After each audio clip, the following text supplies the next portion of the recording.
Hey, bonjour à tous, ici c'est Cal, bienvenue sur cette nouvelle vidéo dédiée à la saga Final Fantasy. Avant de commencer cette vidéo, j'aimerais vous expliquer pourquoi il n'y a pas beaucoup de vidéos ces temps-ci sur la chaîne. Si vous avez suivi mes lives ou si vous venez sur mon Facebook ou mon Discord, vous êtes au courant que pour le moment, avec la famille et le boulot, j'ai du mal à joindre les deux bouts avec YouTube. J'ai beaucoup de mal à me poser tranquille et à me faire une vidéo écrite et tout. Il y a pas moyen pour le moment. J'ai pas surfé sur l'actu au moment même car je travaillais tout simplement, mais vous avez été nombreux et nombreuses à me demander mon avis. Ce que je vais faire dans cette vidéo, c'est d'abord lire un article sur le site actugaming.net et ensuite, je vous donnerai mon avis sur ce Final Fantasy Origin. Qu'est-ce qu'il pourrait donner? Qu'est-ce que moi j'attends de ce Final Fantasy Origin, s'il s'appelle Origin bien sûr, essayez de comprendre pourquoi Square Enix ferait ce type de jeu. Vous êtes prêts? C'est parti! Square Enix serait en train de préparer un spin-off action RPG de Final Fantasy avec la Team Ninja. Ce qu'il faut savoir, c'est que la Team Ninja a déjà travaillé avec Square Enix sur la saga Final Fantasy avec Dissidia Final Fantasy NT. Après, Final Fantasy Dissidia NT, c'est de la grosse merde, mais bon, chacun son avis. Le 3 débute dans moins de 20 jours, mais les leaks et les rumeurs n'attendent pas. Ce matin, la planète gaming s'est affolée suite à des échos de journalistes, notamment Alex Davidson de VG247, qui affirme qu'une conférence d'un grand éditeur avait déjà fuité dans la nature. Il est chaud quand même parce qu'il l'affirme. Et lorsque celle-là a été mise en relation avec les rumeurs très récentes de leaks des jeux de Square Enix, le lien était très facile à faire. Et même si rien n'est encore confirmé, on insiste bien, c'est pas encore confirmé, certains sites sérieux comme Fanbyte, c'est beaucoup parti de là, d'à côté, s'avancent et annoncent qu'un spin-off de Final Fantasy par la Team Ninja serait bien en préparation. Moi, c'est ici que ça commence à m'intéresser. Un Souls-like plus accessible. Imran Khan, l'auteur de l'article, tient à préciser qu'il ne s'agit encore que d'une rumeur, ils insistent bien. Celle-ci ne vient pas de nulle part. Bien qu'elle ait été lancée sur Reddit et Resetera, les sources du site affirment également donner un peu plus de crédibilité à l'information. Généralement, quand on a le VGA, la 247, et c'était qui encore? Fanbyte, généralement, il y a du concret derrière. C'est pas la première fois qu'ils donnent des infos et que c'est vrai. Il serait donc question d'une annonce imminente de Square Enix, durant les 3, qui dévoilerait un jeu nommé Final Fantasy Origin selon Fanbyte, qui déclare que les assets ont déjà fuité, notamment le logo. Ce jeu serait développé par la Team Ninja que l'on connaît pour Nioh, mais aussi qui a œuvré sur Final Fantasy NT, Dissidia, comme je l'avais dit tout à l'heure. Et il s'agirait d'un action RPG semblable à Nioh, bien que plus accessible pour toucher une audience plus grande. On en reparlera après. Un Souls-like plus ouvert en quelque sorte. Et pour s'assurer cela, l'éditeur voudrait sortir une démo dans le courant de l'été pour connaître le ressenti des joueurs. Magnifique. Cette démo sera d'ailleurs nommée Stranger in Paradise et le jeu serait exclusif console PS5 avec une sortie PC à prévoir. Voilà, si t'as pas de PS5, t'es niqué. On espère que d'ici là, il y aura du stock, quoi. Notez que rien n'est officiel et que Square Enix n'a pas pris la parole à ce sujet pour le moment. On attendra donc encore un peu pour voir si tout cela se vérifie. Qu'est-ce que j'en pense? C'est une très bonne idée. Bien entendu, on va pas commencer à chipoter là-dessus. Square Enix, comme je le dis d'habitude, ils pompent la saga Final Fantasy jusqu'au bout, les gars. Je vais pas revenir là-dessus. Le polymorphisme. Ils sont sur Final Fantasy VII Remake partie 2. Final Fantasy XVI, Final Fantasy a le vent en poupe et il faut gratter un maximum. Alors, à côté, on va sortir un petit jeu Final Fantasy Origin, normalement dans les autres ligues, dans les autres informations, qui nous disent qu'il se passe dans le même monde que Final Fantasy 1. À part les fans hardcore de Final Fantasy, quasi personne n'a joué à Final Fantasy 1. C'est trop vieux. Tu peux le jouer sur NES ou encore Game Boy Advance ou encore sur téléphone mobile. Mais peu de personnes ont joué à Final Fantasy 1. Ça veut dire que d'un côté, pour moi, c'est une super idée. Dans le sens où, enfin, si c'est le cas, encore une fois, on va mettre des guillemets. Si ça se passe dans l'univers de Final Fantasy 1 et ceux qui ont joué à Final Fantasy 1, ils savent que le monde n'est pas très développé. C'était le premier Final Fantasy, ils sont pas cassés la tête, il fallait poser les bases de la saga FF. Mais maintenant, avec ce spin-off qui de plus, ils disent c'est un Souls-like, mais qui va contenter un plus grand public. Vous espérez quoi? Je vous le dis tout de suite, le jeu ne sera pas dur. Square Enix ne peut pas se permettre de mettre des joueurs à l'écart en offrant une expérience Souls ou vraiment Nioh avec une difficulté accrue. Non, non, non, c'est pas le but de Square Enix. Square Enix, pour le moment, ils sont là pour faire du fric. Et comment tu fais du fric? C'est en touchant un maximum de personnes. Et la saga Final Fantasy, c'est l'idéal. Beaucoup de personnes se plaignent des Final Fantasy. Ouais, c'est du tour par tour. C'est vrai que c'est devenu un petit peu action depuis Final Fantasy XV. On voit que c'est un petit peu action avec Final Fantasy XVI. Mais là, Square Enix, ils vont vers du Souls-like, vers franchement de l'action RPG. Et c'est pas pour rien qu'ils donnent ça à la team Ninja. Nioh, niveau combat, on va dire qu'ils ont fait leurs armes avec Final Fantasy X TNT, mais non. Mais ils connaissent la saga, ils connaissent les personnages, ils connaissent surtout l'univers Final Fantasy. Mais vous vous rendez compte?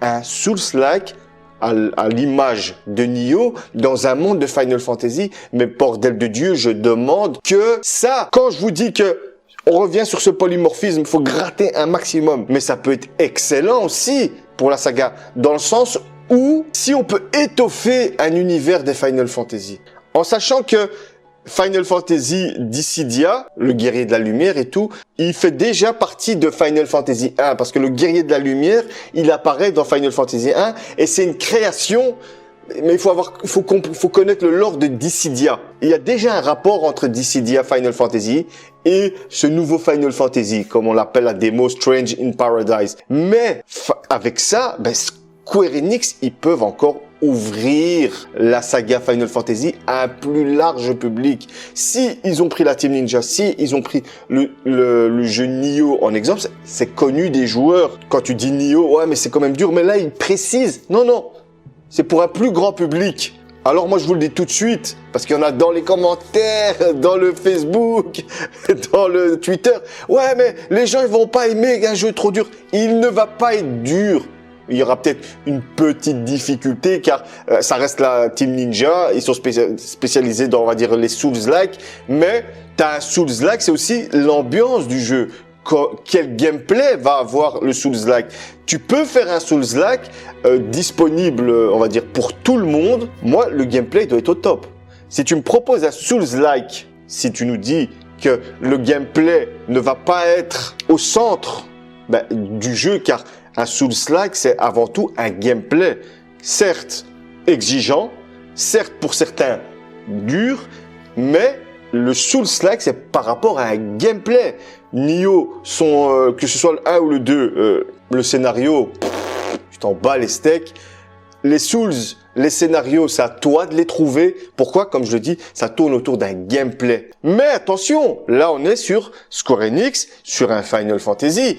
Et Final Fantasy, eux, ils nous proposent du gameplay, mais aussi de l'histoire avec des personnages attachants. Moi, c'est là où je vais pas les rater.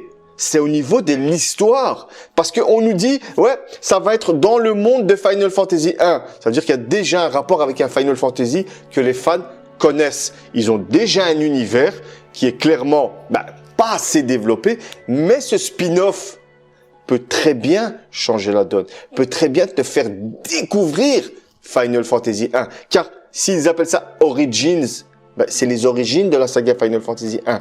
On peut te parler du guerrier de la lumière, comment il a été créé, d'où il sort. On va peut-être même te ramener des éléments de Dissidia, avec Chaos, avec Cosmos, car on sait que c'est lié à Final Fantasy 1 par le guerrier de la lumière. Et si on peut nous développer tout ça, un monde, car il y a tout à faire avec Final Fantasy 1. On te dit, ouais, mais c'est un spin-off, ça se passe dans l'histoire. Mais on connaît rien, on sait rien à part Garland, à part les guerres de la lumière, les cristaux. Il n'y a rien de développé. On a un monde concret. On peut te rajouter un seed aussi, tu vois. Ce serait génialissime. Ce jeu, j'espère vraiment que Square Enix se rende compte de la puissance qu'ils ont en main. Car clairement, c'est un spin-off. Ouais, mais c'est pas trop ça et tout. Sur PlayStation 5, ça veut dire que graphiquement, il doit être au top. Pas d'excuses, mais ça, normalement, j'ai pas peur pour eux. Mais c'est ce que peut rapporter ce Final Fantasy niveau monde, niveau univers. Et le gameplay, voilà, on te met un Souls-like qui est disponible pour tout le monde, qui est accessible à tout le monde, ben comme ça, un maximum de gens pourront y jouer. Terminé, on voit qu'avec ce jeu, Square Enix veut faire un côté Final Fantasy. Il veut gratter, car Final Fantasy, tout le monde connaît. Même si tu n'aimes pas, tout le monde connaît Final Fantasy. Mais non, voilà, on va te mettre une gamme plus typée action. Ça va parler à plus de monde. Vous comprenez ce que je suis en train de dire? Ils sont en train de gratter un maximum. Mais moi, je dis oui, ça nous fait plus de jeux, plus de vidéos, plus de discussions avec vous. Mais on demande que ça. Mais pour le moment, on n'a rien. Souls-like, action RPG, il sera disponible pour tout le monde dans le sens accessible à tout le monde. Mais c'est le top. Le concept du polymorphisme revient. En plus, c'est un spin-off. Comme si il risque... Non, mais c'est un spin-off. Hein. Ça n'a rien à voir avec l'histoire de Final Fantasy. On connaît rien de Final Fantasy 1. L'histoire, c'est pas trop ça. Ils peuvent inventer n'importe quoi. Et qui te dit que ce Final Fantasy Origins pourra ramener sa propre saga, pourra ramener ses propres jeux, sa propre histoire? Tu vois, on te développe vraiment un monde et ils peuvent aller à l'infini avec ça. C'est ça qui est chouette. Les gens, direct, ils ont bloqué sur quoi? Oh, c'est un Souls-like. Mais purée, les gens, élargissez vos horizons. Regardez plus, regardez derrière ce que peut proposer ce jeu. C'est un nouvel univers qu'on connaît, Final Fantasy 1, mais plus développé, raconté autrement, que ce soit avec du gameplay. Déjà que ça reste un action RPG et c'est un SL, Souls-like, hein, SL parce que je vais pas me répéter à chaque fois. Et ça peut être magnifique. Maintenant, on attend le 3 avec impatience parce qu'on aura Final Fantasy 16 obligatoire. Forspoken, franchement pour le moment je m'en bats les reins, mais d'une puissance. J'aimerais bien qu'on ait des infos de Final Fantasy 7 Remake. Le DLC sera terminé. On nous faut des petites infos. S'ils font ça, ils sont au top. 3 Final Fantasy, on a entendu. FF16, FF7 Remake partie 2 et ce Final Fantasy Origins. Là, j'espère vraiment que Square Enix ne va pas déconner avec ce Origins car il peut ouvrir à tellement de choses. Il peut franchement nous donner un nouvel univers et c'est ça qui est excitant dans un univers qui est connu. Dans Final Fantasy 1, blindé de monde n'ont pas joué à Final Fantasy 1. N'oubliez pas, full de monde n'ont pas joué à FF1. Pourtant, c'est la base. Et quand on te dit Final Fantasy Origins, voilà, on te sort un nouveau Final Fantasy dans le même monde avec des nouveaux personnages. On ne sait pas, des nouveaux héros de la lumière. Ça se passe dans ce monde, mais à une autre période. On n'en sait rien. Et de là, on peut te sortir une saga.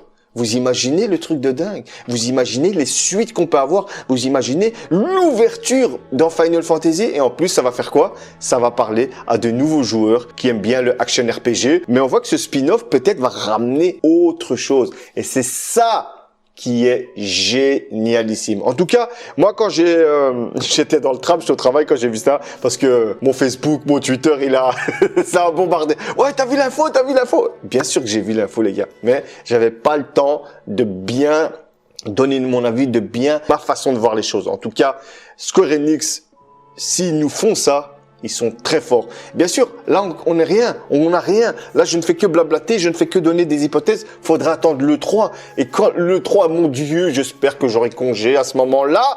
On fera ça en live si c'est pas trop tard. Ben voilà, dites-moi dans les commentaires ou sur le Facebook, le Twitter, venez sur le Discord. De toute façon, je vais essayer de faire un live pour parler de ça dès que possible parce que je vous l'ai dit, je suis full occupé.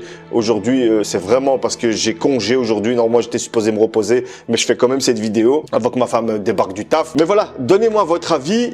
Et vous, c'est quoi? Vous en pensez quoi de ce Final Fantasy Origins en tant que spin-off? Vous pensez qu'il va apporter quoi? Je suis curieux de savoir. Bon, ben, on se voit une prochaine fois pour une autre vidéo sur Final Fantasy. Ciao.